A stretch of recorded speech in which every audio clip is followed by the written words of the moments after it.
Hello my students. जैसा कि आप जानते हैं क्लास 10th में हमारा जैव प्रक्रम चैप्टर चल रहा है। चैप्टर का नाम क्या है? जैव प्रक्रम, लाइफ प्रोसेसेस।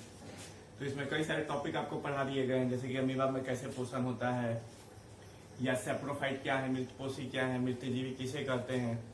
तो उसी क्रम में आज हमारा जो टॉपिक है उस टॉपिक का नाम है संवहन, ट्रांसपोर्ट या ट्रांसपोर्टेशन भी कह सकते हैं। तो संवहन क्या है, ट्रांसपोर्टेशन क्या है? तो संवहन जैसे कि आप देखते हैं खून है, रक्त किस प्रकार से भोजन को शरीर से एक हिस्से से दूसरे हिस्से तक ले जाता है और पूरे शरीर को पोषण प्रदान करता है। वैसे ही पौधों के हर एक हिस्से में जड़ से लेकर पत्तियों तक कैसे जल चढ़ता है, क्योंकि जमीन में जल होता है और पौधे भूमि से जल को लेते हैं अपने जड़ के द्वारा। ऊपर तक जड़ से जल कैसे ऊपर चला जाता है ये हमें समझना है। या पौधे जो भोजन बनाते हैं वो पौधे के हर एक हिस्से में कैसे पहुंचते हैं हमें ये समझना है। आप जैसे जानते हैं कि हम भोजन करते हैं, भोजन जब पच जाता है तो उसका स्वांगीकरण होता है, एसिमिलेशन।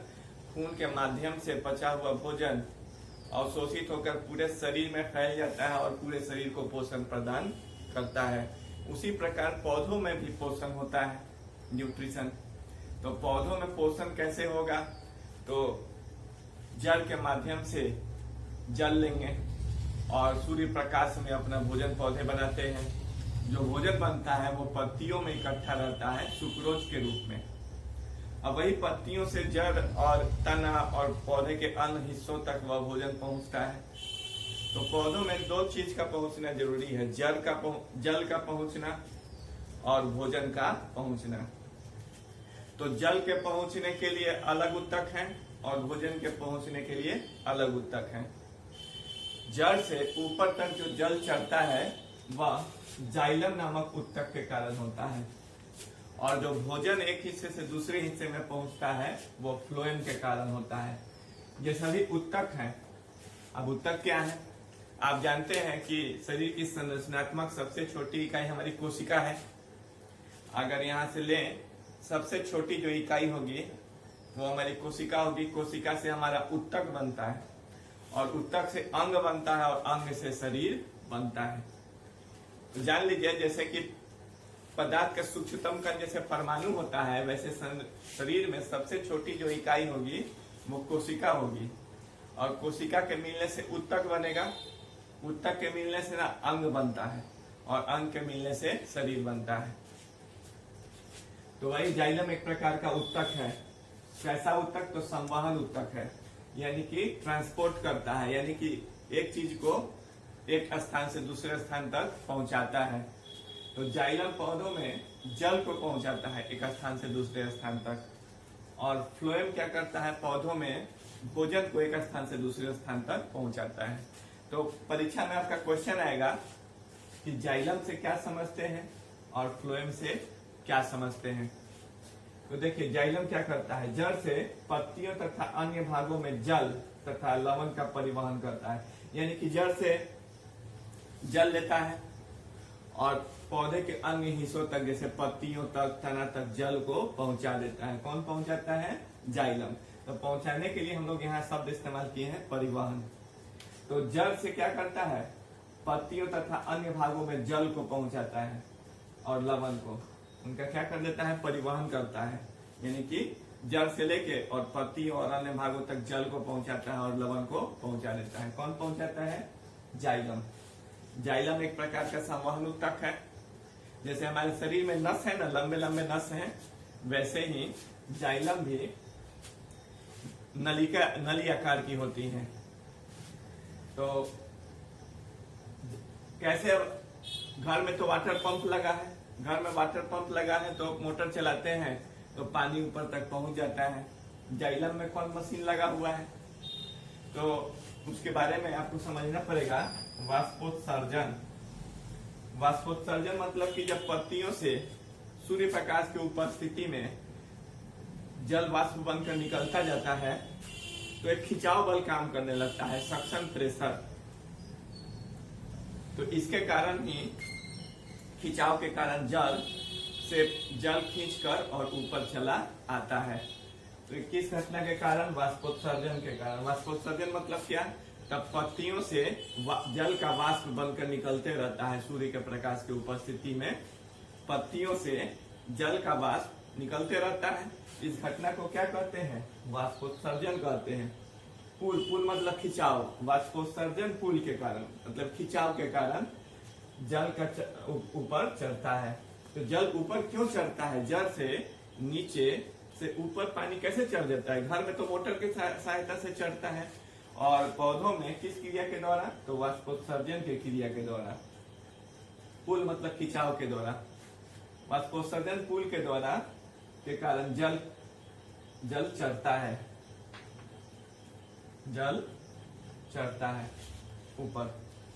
अब है कि वाहिकाओं तथा वाहिनियों द्वारा परिवहन होता है।